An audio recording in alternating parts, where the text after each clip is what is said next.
آئیے آج اس لمحے میں چلتے ہیں جب ایک دروازے کے بند ہونے سے دو دنیائیں بن گئی، ایک نجات کی دنیا اور دوسری فنا کی۔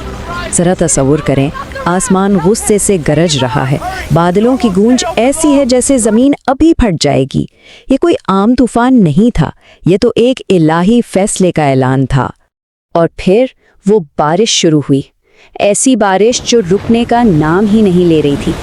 بوندیں نہیں، پانی کی موٹی موٹی چادریں آسمان سے گر رہی تھیں، جیسے آسمان کے سارے دروازے ہی کھول دیے گئے ہوں۔ لیکن بات صرف آسمان کی نہیں تھی، تباہی تو زمین کے اندر سے بھی پھوٹ رہی تھی۔ چشمے ابل پڑے تھے، پانی اوپر سے بھی آ رہا تھا اور نیچے سے بھی۔ بھاگنے کا کوئی راستہ کہیں نہیں تھا۔ اور اسی قیامت خیز منظر کے بیچ ہماری کہانی کا پہلا باب شروع ہوتا ہے۔ ایک طرف ایک نبی کا مکمل سکون تھا، تو دوسری طرف ان کی قوم کا مسلسل انکار۔ سوچیں، ہر طرف چیخو پکار ہے، افراتفری ہے، لیکن حضرت نوح علیہ السلام کے چہرے پر ایک گہرا اطمینان ہے۔ یہ سکون اس یقین سے آیا تھا کہ وہ اللہ کے حکم کی تعمیل کر رہے ہیں، اور یہ کہ فیصلے کی گھڑی اب آ پہنچی ہے۔ تو اب بات کرتے ہیں اس لمحے کی جب نجات کی آخری پکار لگائی گئی۔ یہ صرف ایک دعوت نہیں تھی، یہ ایمان کی کشتی پر سوار ہونے کا بالکل آخری موقع تھا۔ حضرت نوح علیہ السلام کی آواز گونجی، ان کے الفاظ بالکل صاف اور واضح تھے۔ یہ ایک آخری وارننگ تھی، ایک آخری موقع۔ انہوں نے صاف کہہ دیا کہ آج اللہ کے عذاب سے بچنے کا اگر کوئی راستہ ہے تو وہ صرف یہ کشتی ہے۔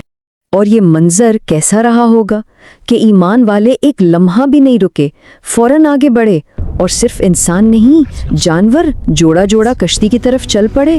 پرندے خود اڑ کر آ رہے تھے، ایسا لگتا تھا جیسے کائنات کی ہر مخلوق اس حکم کو سمجھ رہی تھی، سوائے ان انسانوں کے جو انکار پر اڑے ہوئے تھے۔ لیکن دوسری طرف وہی ہنسی، وہی مذاق، وہی تکبر۔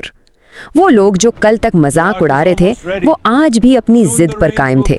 وہ کہہ رہے تھے، ارے ہمیں کچھ نہیں ہوگا، یہ سب تو بس ایک دھوکہ ہے۔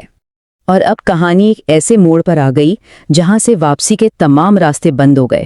یہ وہ لمحہ تھا جب انکار کرنے والوں کی قسمت پر مہر لگ گئی۔ حالات بہت تیزی سے بگڑ رہے تھے۔ پانی اب صرف گلیوں میں نہیں تھا، وہ لوگوں کے گھروں کے اندر گھس چکا تھا۔ گلیاں اور بازار دریا کا منظر پیش کر رہے تھے۔ لوگ اونچی جگہوں کی طرف بھاگ تو رہے تھے، لیکن پانی ان سے کہیں زیادہ تیز تھا۔ اور پھر وہ فیصلہ کن لمحہ آ ہی گیا۔ اللہ کے حکم سے کشتی کا وہ بھاری دروازہ بند ہو گیا، ایک ایسی آواز کے ساتھ جس نے ہمیشہ کے لیے نجات اور ہلاکت کے بیچ ایک لکیر کھینچ دی۔ اب کوئی اندر نہیں آ سکتا تھا اور نہ کوئی باہر جا سکتا تھا۔ مہلت ختم ہو چکی تھی۔ بس اس ایک دروازے کے بند ہونے سے ایک نہیں بلکہ دو الگ الگ دنیا وجود میں آ گئیں۔ آئیے دیکھتے ہیں کہ ان میں فرق کیا تھا۔ کشتی کے اندر کا عالم بالکل مختلف تھا۔ وہاں ایمان والے تھے، مکمل سکون میں، اللہ پر بھروسہ کیے ہوئے، اور حضرت نوح علیہ السلام خاموشی سے دعا کر رہے تھے۔ اور باہر صرف چیخیں تھیں، خوف تھا اور بے بسی۔ لہریں اونچی سے اونچی ہوتی جا رہی تھیں اور وہ سب جانتے تھے کہ اب بہت دیر ہو چکی ہے۔ تو آئیے اب اس کہانی کے نچوڑ کو سمجھتے ہیں، یعنی ایمان اور انکار کے حتمی نتیجے کو۔ طوفان اب اپنی انتہا کو پہنچ چکا تھا، بارش تھمنے کا نام نہیں لے رہی تھی، ہوائیں وحشی ہو چکی تھیں اور زمین پر ہر طرف صرف اور صرف تباہی تھی۔ انکار کرنے والوں کے لیے اب کوئی پناہ گاہ باقی نہیں تھی۔ تو فرق کیا تھا؟ باہر کی دنیا میں صرف موت کا خوف تھا، اور اندر اللہ کی رحمت کا یقین۔ بس یہی ایک لکیر تھی ایمان اور انکار کے درمیان، جس نے دو بالکل مختلف انجام لکھ دیے۔ لیکن کہانی یہاں ختم نہیں ہوئی۔ اس طوفان کے بیچ ایک ایسی لہر اٹھی جس نے سب کچھ بدل کر رکھ دیا۔ وہ کیا تھا؟